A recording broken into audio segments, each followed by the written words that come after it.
Okay guys, meron pala tayong gagawin na unit ngayon, MST544S. Bali ang issue nito is palyado yung makina na mamatay-matay. Makita nyo naman, mausok ko. Yun, check natin yung fuel strainer nya.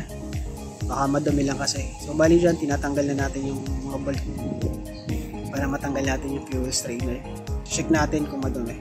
Okay na, tanggal na yung mga bolt. Bali, angat na lang to para makita natin kung madumi talaga. So, yun.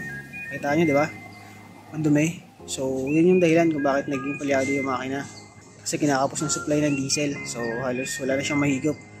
Kaya namamatay-matay. Yun, nakabara siya sa strainer. Bali, tatanggalin natin yung strainer niya. Then, nilinisan. So, pag okay na, papalit lang din natin.